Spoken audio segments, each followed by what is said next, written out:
అందరికీ నా ఆశీర్వచనాలు. ఈరోజు మనం ఒక చిన్నపాటి కార్యక్రమానికి నిమిత్తమై ఇక్కడ సమావేశమయ్యాం. ఇది అయిన తర్వాత మళ్ళా నేతాజీ సైనిక్ స్కూల్ నుంచి ఒక 200 మంది విద్యార్థులు వస్తున్నారు. వాళ్ళు మన విద్యార్థులు కలిసి మళ్ళా మనం మాట్లాడుకుందాం. కొంత కాలాతీతం అవుతుంది కాబట్టి ఈ కార్యక్రమాన్ని ముగిస్తాం. మన ముందు రాష్ట్రీయ స్వయం సేవక సంఘం యొక్క 100వ జయంతి ఉత్సవాల సందర్భంగా మిత్రులు శ్రీ శ్రీనివాసరావు గారు మన్నే వారు రచించినట్టు ఒక జాతీయ భావన రగురిపించేట సంఘ వృత్తివృత్తాన్ని తెలియజేసే ఒక మంచి పాటను మనందరం వినేటికి అవకాశం లభించింది. ఈ పాట తయారు చేసి దానికి సంగీతం సమకూర్చి దాన్ని ఇవాళ క్యాసెట్ రూపంలో తీసుకొచ్చి మనకు అందించిన శ్రీ మన్య శ్రీనివాసరావుని హృదయపూర్వకంగా అభినందిస్తున్నాను.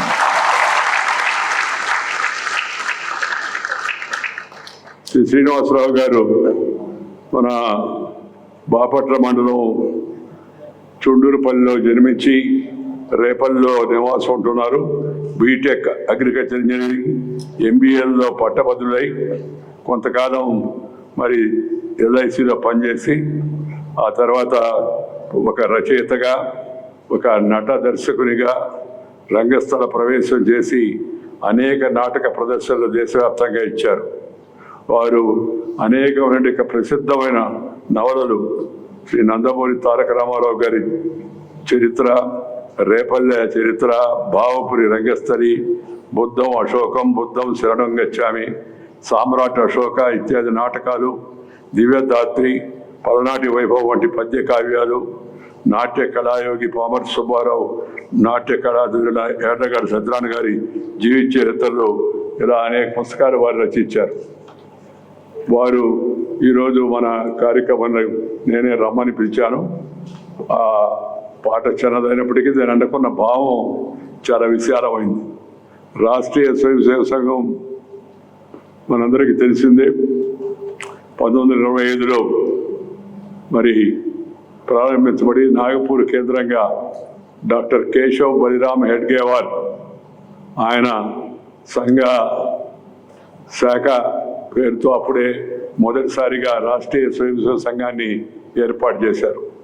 దేశం పరాధీనం కావడానికి, దేశ ప్రజల ఐక్యత లేకపోవడం, సమాజం అంతా ఒక త్రాటిపై నిలబడకపోవడమే ప్రధాన కారణమని మనకు చరిత్ర చెబుతూ ఉంది. అలాగే పరదేశీ పాలన కూడా మనం గురి అవ్వడానికి కూడా కారణం మనలో, మన దేశ నాయకుల్లో ఐకమత్యం కొరవడమే దానికి ప్రధాన కారణం. అందువల్ల క్రమశిక్షణ, దేశ భక్తి, సామాజిక సామరస్యత, అందరం కలిసి ఒకటిగా ఉండాలనే భావం ఈ ముఖ్యమైన లక్ష్యాలతో రాష్ట్రీయ స్వయం సేవక సంఘం ఏర్పాటు చేయడం జరిగింది.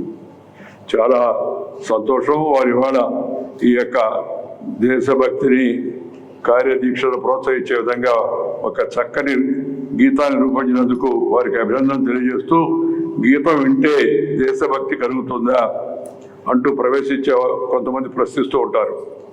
వందే మాతరం గీతమే వారందరికీ చక్కటి సమాధానం.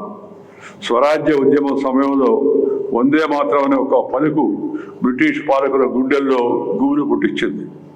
భారతదేశంలో ప్రతి గుండెను కూడా తాకింది. యువకుడి అందరి యొక్క రక్తాలను మరిగించింది. ఎంతోమంది విస్మరించజాలని దేశభక్తులను, ప్రాణ త్యాగాలకు సైతం వెనుకాడిన దిశగా ఆ గీతం ఆ రోజుల్లో స్ఫూర్తి నింపింది. ఈ స్ఫూర్తిని యువతలో రగిలించాలంటే అలాంటి గీతాలే మార్గం. పాటను వింటే సరిపోదు, అందులోని స్ఫూర్తిని అణువణున నింపుకొని దేశమాత రక్షణ, అభివృద్ధి కోసం ప్రతి ఒక్కరూ ఒక కంకణం కట్టుకోవాలి. కొంతమంది అడుగుతూ ఉంటారు అక్కడక్కడ, సార్ నన్ను మీరు దేశభక్తి గురించి ఎక్కువగా చెప్తుంటారు, దేశభక్తి అంటే ఏం చేయాలి సార్, దేశభక్తి అంటే ఏమిటని. నేను వాళ్ళందరికీ చెప్తున్నాను, దేశభక్తి అంటే ఎవరి పని వాళ్ళు చేయడమే. అంత సులభమైంది.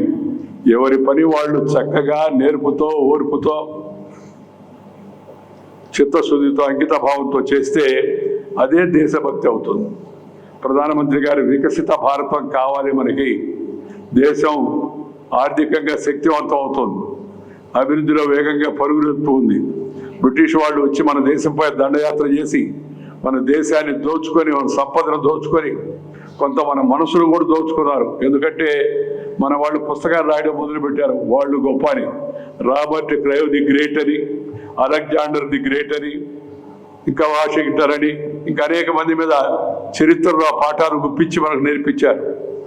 ఛత్రపతి శివాజీ మహారాజ్, రాణా ప్రతాప్, లేకపోతే మన ప్రాంతానికి చెందినట్టేక అటు కొమరం భీం, ఇటు అల్లూరు సీతారామరాజు, వీరపాండ్య కట్టబొమ్మన, రాణి రుద్రమ్మ, అనేక మంది యోధులు మన దేశంలో జన్మించారు. దేశం కోసం కృషి చేశారు, పోరాడారు, ప్రాణాలు సైతం అర్పించారు. అలాంటి మహానుభావుల యొక్క చరిత్రను మన దేశం విస్మరించింది. ఈ పరాయి పాలన, పరాయి దృక్పథం, పరాయి భాష, వాటి పట్ల వ్యామోహం పెంచింది. దానివల్ల పరిస్థితి మన దేశంలో ఎలా తయారైందంటే, మనమేమో భారతదేశం హిందూ దేశం. ఈ హిందూ అనే పదం నేను కనిపెట్టింది కాదు. అనాది కాలంగా మన యొక్క మతం సంబంధం లేకుండా జీవన విధానానికి సంబంధించిందే హిందుత్వం. అంటే హిందుత్వం అనేది ఒక జీవన విధానం. ఆదికాలం నుంచి, వేదకాలం నుంచి, పుణ్యకాలం నుంచి, పురాణకాలం నుంచి మన పూర్వీకులు అనుభవించి, రంగరించి, మేళవించి మనకు అందించిన వారసత్వం అవుతుందో దాన్ని మనం మన పిల్లలకు, ఈ తరానికి, మీకు, ఆ తర్వాత తరానికి కూడా అందించాలంటే పాఠ్య పుస్తకాల్లో మార్పు రావాల్సి ఉంది.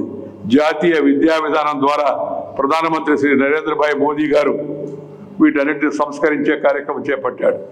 కొంతమంది గగ్గోలు పెడుతూ ఉన్నారు, ఈ భారతదేశ చరిత్రను వీళ్ళు వక్రీకరించింది వాళ్ళు, సామ్రాజ్యవాద ప్రభావానికి లోను పడింది వాళ్ళు, రష్యానో చైనానో చూసుకొని అవే గొప్ప సిద్ధాంతాలను నమ్మి భంగపడి ఇవాళ అడ్రస్ లేకుండా చాలా వరకు వెళ్ళింది వాళ్ళు. కానీ ఈ దేశం, ఈ ధర్మం, ఈ సంస్కృతి, ఈ భాషలు, ఈ సాంప్రదాయాలు, మన కట్టు బొట్టు, మాట, ఆట, పాట, బాట, యాస, గోస ఎప్పుడు చెప్తూ ఉంటాను నేను. ఇవన్నీ కూడా మన భారతీయతకు చిహ్నాలు ఇవన్నీ. నేను ఎవరు అడిగారు, సార్ మీరు బొట్టు అని చెప్తారు, బొట్టు పెట్టుకోవాలి అందరని. పెట్టుకోవడం పెట్టుకోకపోవడం మన ఇష్టం. కానీ మన భారతీయ స్త్రీలు ముఖానికి బొట్టు పెట్టుకుంటే మన పిల్లలు మరింత అందంగా, మరింత ప్రసన్నంగా, మరింత సానుకూలంగా మనకు కనిపిస్తారు. ఒక విశ్వాసం వాళ్ళ తొలికి ఆడుతుంది. అందువల్ల కానీ బలవంతం చేసి ఎవరిపైన మన యొక్క పద్ధతులు రుద్దాలని మన ఉద్దేశం కాదు. ఈ సానుకూల దృక్పథం ఏర్పడడం జీవితంలో మరింతగా ఎదుగుదలకు అది ఉపయోగపడుతుందని చెప్పని నేను భావిస్తూ ఉన్నాను. ఇక్కడ ఈ స్వర్ణ భారత ట్రస్ట్లో క్రమశిక్షణతో కూడినట్టు ఈ శిక్షణ ఇవ్వడం, వృత్తి విద్యా నైపుణ్యతను పెంపొందింపజేసేట్టు చేయడం, పని పట్ల అంకిత భావం ఉండేట్టుగా చూడడం, ప్రభుత్వ ఉద్యోగాలకు ఎగబడకుండా వివిధ రంగాల్లో నైపుణ్యం సంపాదించి సాధారణ టైలరింగ్ దగ్గర నుంచి, ఎంబ్రాయిడరీ దగ్గర నుంచి, ఆ తర్వాత మనం telephone repair, cell phone repair, అదేవిధంగా motor repair, motor rewinding repair, ఇలాంటి అనేక సాధారణం అనిపించే కోర్సులతో పాటు ఇప్పుడు కొత్తగా ఈ ఫార్మా రంగంలో కూడా శిక్షణ ఇవ్వడం, ఇవన్నీ కూడా స్వర్ణ భారత్ ట్రస్టు ఉచితంగా ఏర్పాటు చేస్తుంది. ఉండడానికి వసతి, తినడానికి తిండి, ఉండడానికి నివాసం, ఇవన్నీ కూడా స్వర్ణ భారత ట్రస్ట్ మనకి ఉచితంగా ఏర్పాటు చేస్తుంది. ఆ శిక్షణలో పాల్గొంటున్న మీరందరూ కూడా మంచిగా అంకిత భావంతో ఆ శిక్షణను పొంది తద్వారా మీ కాళ్ళపై మీరు నిలబడ్డం, ఇంకొకరి దగ్గరికి వెళ్ళి ఉద్యోగం కావాలి, నాకు ఉద్యోగం ఇప్పించు మహాశయ అని ఒక ఎమ్మెల్యేనో ఎంపీనో బదిలాడాల్సిన అవసరం లేకుండా మన కాళ్ళపై మనం నిలబడే శిక్షణను స్వర్ణ భారత అందిస్తుంది. ఈ శిక్షణను కొన్ని వేల మంది పూర్తి చేసుకున్నారు. సుమారు మన యొక్క నెల్లూరులో 25 ఏళ్ల కిందట స్వర్ణ భారత ట్రస్ట్ ఏర్పాటు చేయబడింది. ఆ తర్వాత ఈ నెలలో ఆగస్టులో మనం ఈ యొక్క ఉత్సవాలు కూడా జరుపుకుంటూ ఉన్నాం. 25 సంవత్సరాల ఉత్సవాలు జరుపుకుంటాం. యోగి ఆదిత్యనాథ్ గారు మన ఉత్తరప్రదేశ్ ముఖ్యమంత్రి గారు ఈసారి ముఖ్య అతిథిగా వస్తూ ఉన్నారు. దాని తర్వాత ఆ స్ఫూర్తిని అందుకని విజయవాడలో ఈ ఆత్కూరులో ఇక్కడ 15 సంవత్సరాల కిందట ఈ శిక్షణా కేంద్రాన్ని ఏర్పాటు చేశాం. ఇదే స్ఫూర్తితో తెలంగాణ హైదరాబాద్లో కూడా ఈ శిక్షణా కేంద్రాన్ని మనం ఏర్పాటు చేసుకోవడం జరిగింది. దాని ఉద్దేశం సొంత కాళ్ళపై నిలబడే ఆత్మవిశ్వాసాన్ని, వృత్తి నైపుణ్యాన్ని మన యువకులకు ఇవ్వాలనేది ప్రధానమైన ఉద్దేశం. అందువల్ల దయచేసి మీరందరూ కూడా రేపటి భారతంలో, ఒక రకంగా చెప్పండి నేటి భారతంలో మీరందరూ కూడా బాధ్యతాయుతమైన పౌరులు. మీ యొక్క పాత్ర మరింత కీలకం కాబోతోంది. ఎందుకంటే ప్రధానమంత్రి గారు ఈ దేశాన్ని ప్రపంచంలో శక్తివంతమైన దేశంగా ఒకప్పుడు ఉండేది, మరలా తిరిగి శక్తివంతమైన భారతం తయారు కావాలని ప్రధానమంత్రి గారి యొక్క ఉద్దేశం. అందుకని మనందరం స్వామి వివేకానంద ఒక మాట చెప్పాడు, ఫలితాన్ని పొందడానికి ఎంత శ్రద్ధాశక్తులు చూపిస్తారో ఆ ఫలితాన్ని పొందడానికి ఉపయోగించే పద్ధతుల విషయంలో కూడా అంతే శ్రద్ధను చూపించండి అని చెప్పాడు ఆయన. మనం ఒక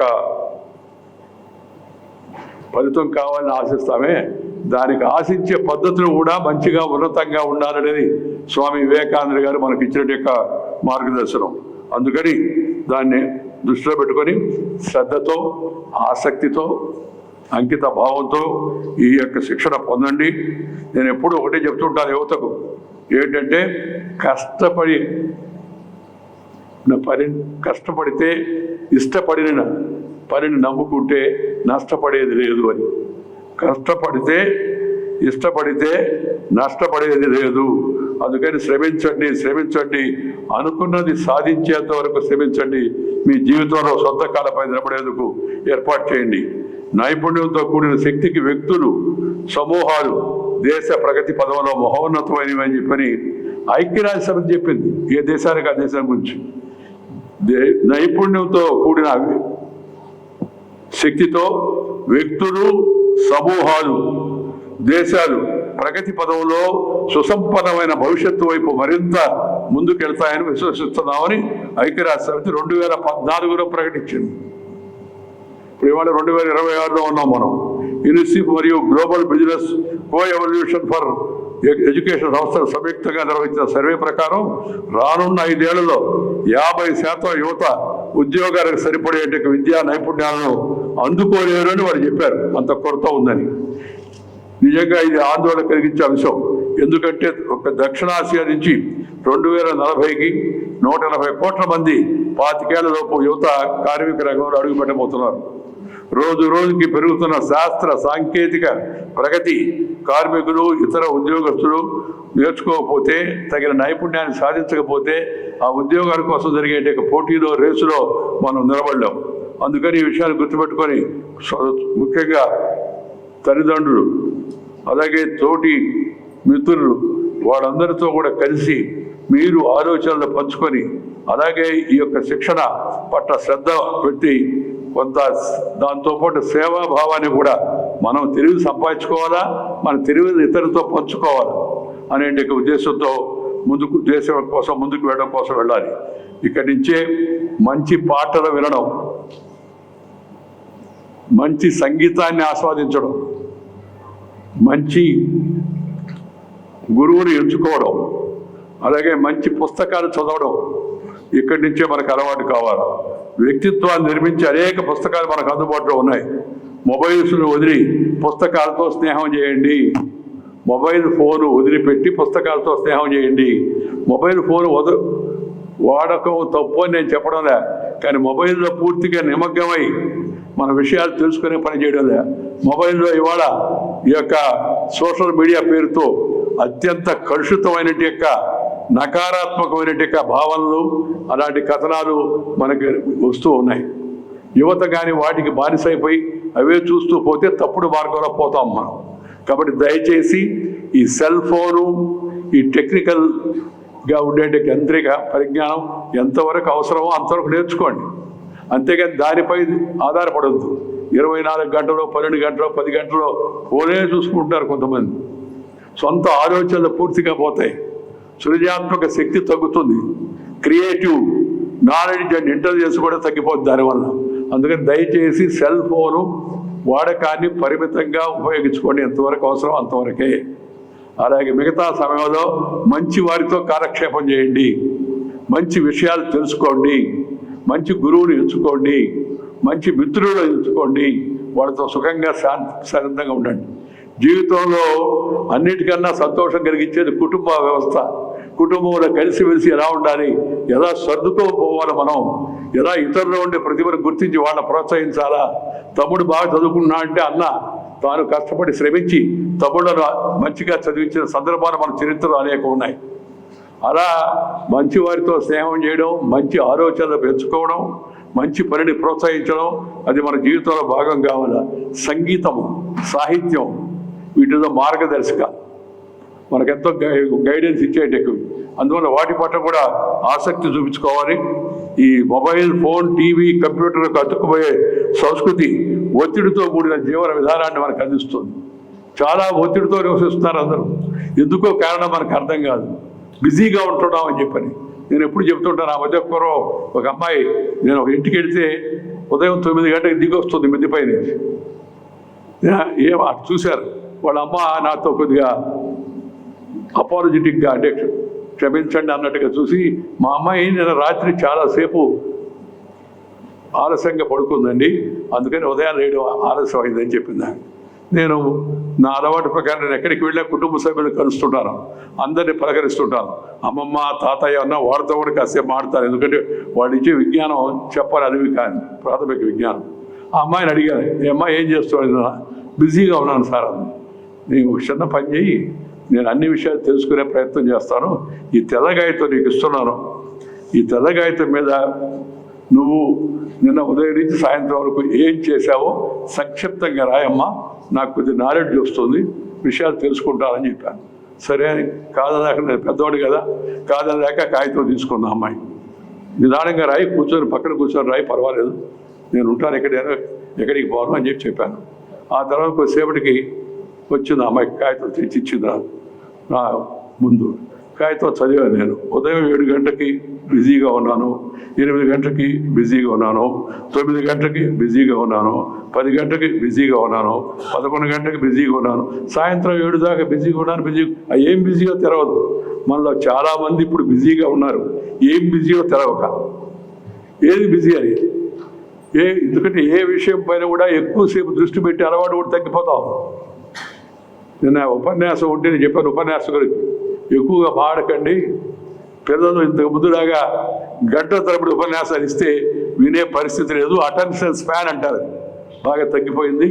అందుకని దాన్ని దృష్టిలో పెట్టుకొని మాట్లాడండి అని నేను ఒక బహిరంగ సభలో చెప్పాను. నేను సాయంత్రం శ్రీమతి శోభారాజు గారి అన్నమాచార్య కీర్తన సందర్భంగా సభలు, సమావేశాల నిర్వహణలో కూడా నాకు కొంత అనుభవం ఉంది కాబట్టి నా అనుభవాన్ని ఇతరులతో పంచుకుంటూ నేను చెప్తూ ఉంటాను. కాబట్టి మనం ఉపయోగపడే పనులు, ఉపయోగపడే విషయాలు, వాటిపైన దృష్టి ఎక్కువ పెట్టాలా. అనవసరమైన ఈ సోషల్ మీడియాలో వచ్చే యాంటీ సోషల్ ఆ న్యూస్ ఎక్కువగా చదివి మనసు డిస్టర్బ్ కావద్దు. పైపచ్చి ఇప్పుడు యూట్యూబ్ వచ్చింది. ఆ యూట్యూబ్లో కూడా ప్రతి ఒక్కరు ఆసక్తిగా చూస్తుంటారు ఏమొచ్చిందని. ఆ యూట్యూబ్ హెడ్డింగ్ చాలా ఆకర్షణీయంగా ఉంటుంది, చాలా ఆకర్షణీయంగా. ఆ హెడ్డింగ్ చూడగానే వెంటనే మనం తిప్పుతాం, లోపలికి వెళ్తాం. లోపల చూస్తే ఆ హెడ్డింగ్లో ఉండే విషయం ఏమి ఉండదు. హెడ్డింగ్ వేరు, లోపల విషయం వేరు. ఇది మనల్ని ఆకర్షించేందుకు ఒక సాధనం. యూట్యూబ్ ద్వారా వ్యక్తుల గురించి పెడుతుంటారు. నేను ఆ ఉదాహరణ అని చెప్పను. ముఖ్యమంత్రుల గురించి, మాజీ ముఖ్యమంత్రుల గురించి, లేదా మంత్రుల గురించి, కొంతమంది నాయకుల గురించి, వాళ్ళు మాట్లాడని విషయాలు కూడా వక్రీకరించి పతాక శీర్షికలో పెట్టి ఆకర్షించే. వాళ్ళకి కావాల్సింది నువ్వు ఆ యూట్యూబ్ను ఎక్కువగా వీక్షిస్తే వాళ్ళు డబ్బులు వస్తాయి అంతే. సమాజం ఏమవుతుంది, యువత ఏమైపోతారు, దేశంలో శాంతి ఉంటుందా, అశాంతి ఉంటుందా, ఇవన్నీ వాళ్ళకి సంబంధం లేదు. మనం చూసారు, మన ఢిల్లీలో ఒక ర్యాలీ జరిగింది. ఆ ర్యాలీ వెనక ఉన్న నేపథ్యం అవుతుందో అది మనం అర్థం చేసుకోవాల్సి ఉంది. ఈ నేపథ్యం ఏంటంటే, ఈ యొక్క నీట్ పరీక్షల్లో కాపీయింగ్ జరిగింది, లేదా పొరపాటు దొరికాయి. వాస్తవం దొరికినందువల్ల సుమారు 20 మంది విద్యార్థులు, 18 మంది 20 మంది విద్యార్థులను ఆత్మహత్య చేసుకున్నారు దేశవ్యాప్తంగా. చాలా బాధాకరమైన విషయం. దాన్ని దృష్టిలో పెట్టుకొని ఒక నిరసన ర్యాలీ జరుపుతున్నామన్నారు, మంచిదే. కానీ ఆ ర్యాలీలో తర్వాత మనం టెలివిజన్ ఛానల్లో వచ్చిన విషయాలన్నీ పరిశీలిస్తే దాంట్లో పాల్గొనేవాడు కొంతమందికి ఎందుకు పాల్గొన్నావో తెలవదు. కొంతమంది విద్యార్థులకు విద్యతో సంబంధం లేదు. కొంతమంది బూతు మాటలు మాట్లాడుతున్నారు. ప్రధానమంత్రిని అసభ్య పదజాలంతో దూషిస్తూ ఉన్నారు. భరతమాతను కూడా కొంతమంది వెకిలి చేస్తున్నారు. ఇప్పుడు ఈ మధ్య కొత్త బిజినెస్ స్టార్ట్ అయింది. హిందూ ధర్మాన్ని, హిందూ దేశాన్ని, దేవుళ్ళను, రాముడిని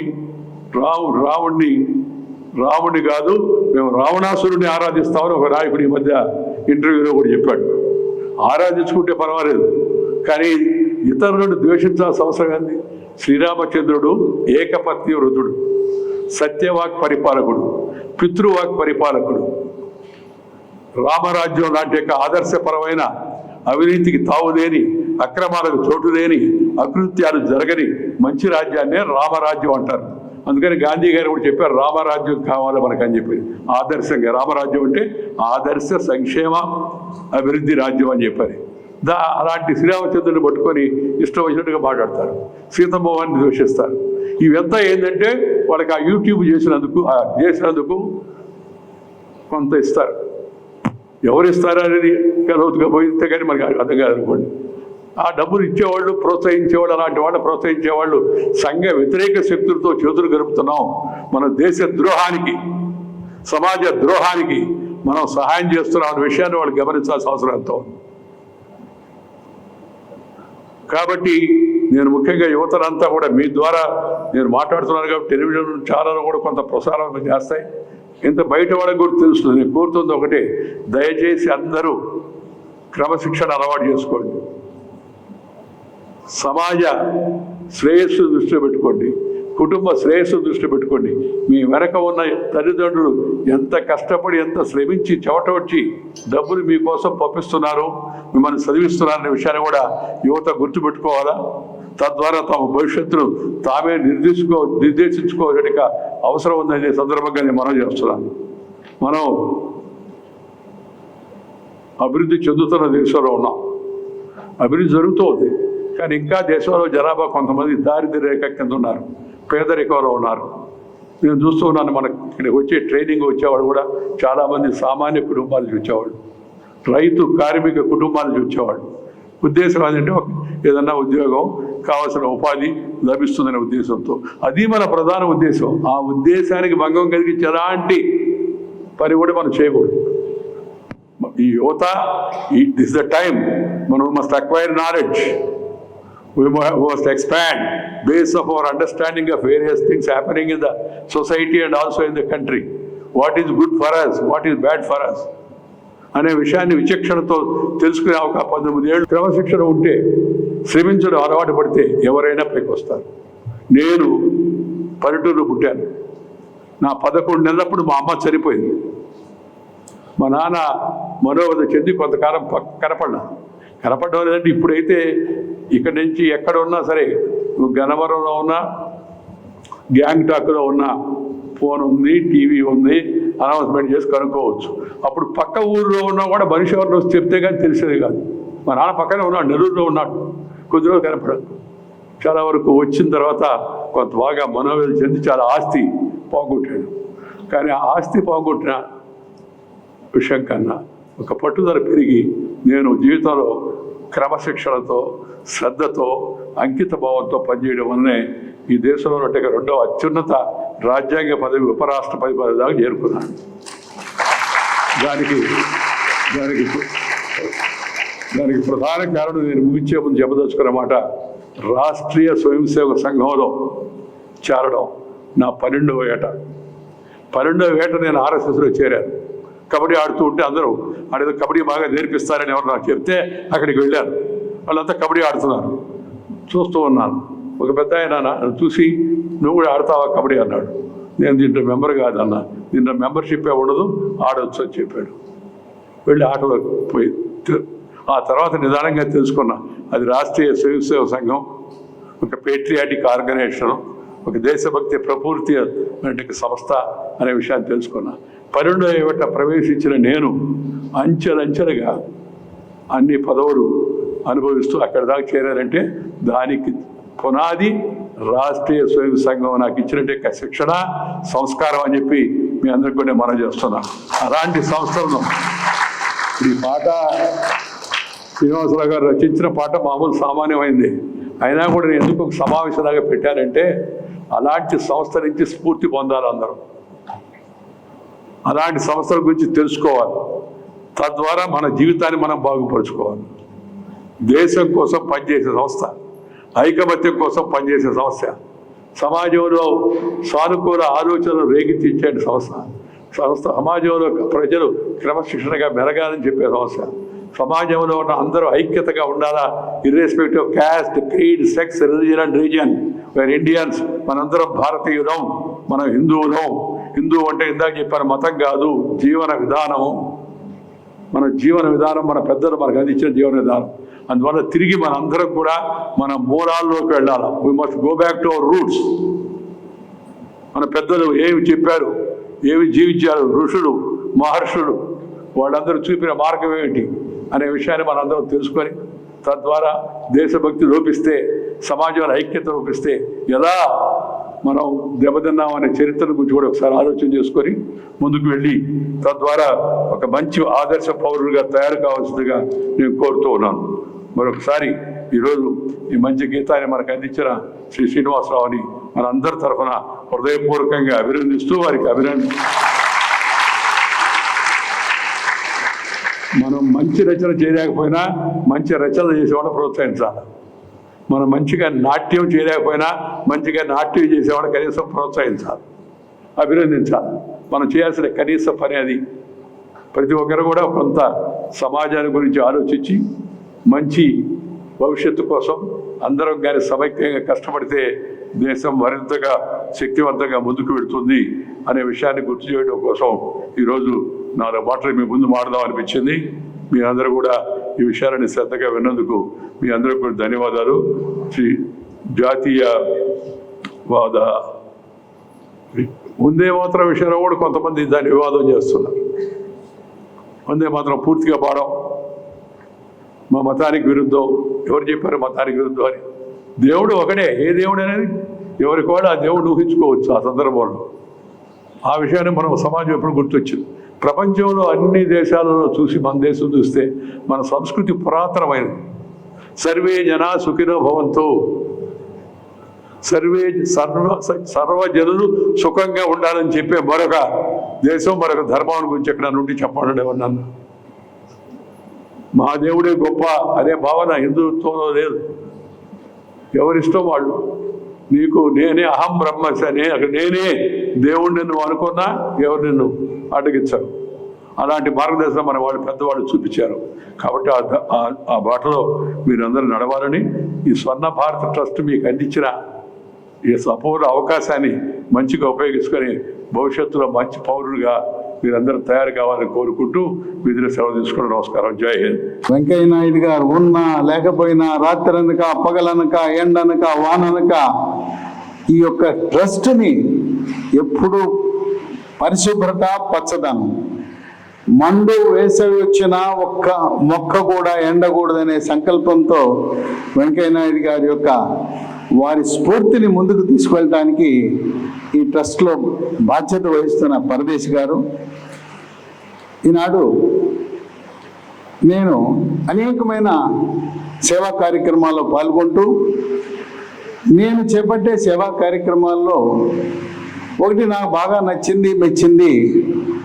ఆనాడు వెంకయ్య నాయుడు గారు జన్మభూమి స్ఫూర్తితో అక్కడ వెంకటాచలంలో స్వర్ణ భారత్ ట్రస్ట్ని ప్రారంభించారు. అదే సంవత్సరం చంద్రబాబు నాయుడు గారు జన్మభూమి అని ఒక కార్యక్రమాన్ని పిలుపునిచ్చారు. ఆయన ఏం చెప్పలా, ఒక నెలలో 1 రోజు లేదా 2 రోజులు ఎక్కడికో వెళ్ళొద్దు, మీ సొంత ఊరికి వెళ్ళండి. ఒకవేళ మీరు ఇల్లు అమ్మేశారు, మీ బంధువులు, స్నేహితులు ఒరే అనుకుని బెంచ్మేట్లో ఉంటారు మీ ఊర్లో, అక్కడికి వెళ్ళండి. మీరు ఏ రంగంలో అయినా ఉండొచ్చు. మీరు ఇంజనీర్ అవ్వచ్చు, డాక్టర్ అవ్వచ్చు, కలెక్టర్ అవ్వచ్చు, గవర్నమెంట్ ఉద్యోగం ఉండొచ్చు. మీ సొంత ఊరికి వెళ్ళి ఆ ఊరి వాళ్ళని పలకరించి జన్మభూమి స్ఫూర్తితో నీకు తోచిన సహాయం ఏదో రకంగా చెయ్యి. పేద విద్యార్థులకు సహాయపడతావా, లేదా కొన్ని విద్యార్థులకు కౌన్సిలింగ్ చేస్తావా అనే స్ఫూర్తి ఆ రోజు 2 నాయుడుల ధ్వజం, నాయుడు యొక్క ద్వయం ఈ పక్క చంద్రబాబు నాయుడు, మరో పక్క వెంకయ్య నాయుడు గారు ఇచ్చిన స్ఫూర్తితో మాది గుడ్లవల్లేరు గ్రామం. నేను కూడా రైతు కుటుంబంలో పుట్టినవాడిని. నేను కూడా అట్లాగే వెంకయ్య నాయుడు గారు లాగానే ఎదిగాను. నాకంటూ ఎవరు మార్గదర్శకులు లేరు, నాకు దారి చూపించేవారు, బాట చూపించేవారు ఎవరూ లేరు. నా అంతటి నేను చీకట్లో వెతుక్కుంటూ నడవటమే. 1998లో ఒక నిర్ణయం తీసుకున్నాను. నా శరీరం సహకరించినంత కాలం ప్రతి నెల మొదటి శనివారం, ఆదివారం 2 రోజుల పాటు గుడ్లవల్లేరు గ్రామానికి వెళ్ళి ఉచితంగా వైద్య సేవలు అందించాలి. ఎంత బిజీ ఉన్నా కూడా, ఎక్కడున్నా కూడా 2 రోజులు రావాలి అనే సంకల్పంతో ప్రారంభించాను. కోవిడ్ సమయంలో కూడా విరామం లేకుండా నిర్వహిస్తూ ఇప్పటికి సుమారుగా ఒక 28 సంవత్సరాల పాటు నిరంతరాయం అక్కడికి వెళ్ళి ఉచితంగా వైద్య సేవలు అందిస్తూ మనకు తోచిన విధంగా దేవుడిచ్చిన సంపదతో కొంత భాగం, ఒక నెలకు సరిపడా షుగర్ మందులు, బీపీ మందులు, కీళ్ళ నొప్పులు, కాళ్ళ నొప్పులు, గ్యాస్ మందులు, కొన్ని మందులు ఉచితంగా ఇచ్చే సదుపాయం. అయితే నేను అనేక మందికి సహాయపడ్డాను. అనేక కళాశాలలు ఏర్పాటు చేయడానికి ఒక మెడికల్ కౌన్సిల్ ఆఫ్ ఇండియా సభ్యుడిగా ఉపయోగపడ్డాను.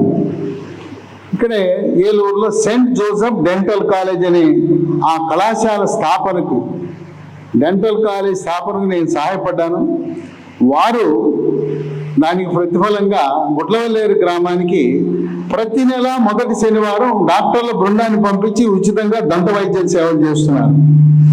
అలాగే కామినేని వైద్య కళాశాలలు తెలంగాణలోనూ, ఇక్కడున్న కామినేని కామినేని హాస్పిటల్ ఏర్పాటు చేయడంలో సహకరించినందుకు ఒక బహుమానంగా మీ ఊరికి మేము మీతో పాటు వచ్చి వైద్య సేవలు అందిస్తామని, అలాగే నా సహచరులు ఉన్నారు, నా శిష్యులు ఉన్నారు, వాళ్ళందరూ కూడా మీ ఊరికి మేము వస్తామని చెప్పి ఆనాటి నుంచి వివిధ రకాల స్పెషలిస్టులు, సూపర్ స్పెషలిస్టులు వచ్చి అక్కడ నాతో పాటు సేవ చేయటం అనేది విశేషం.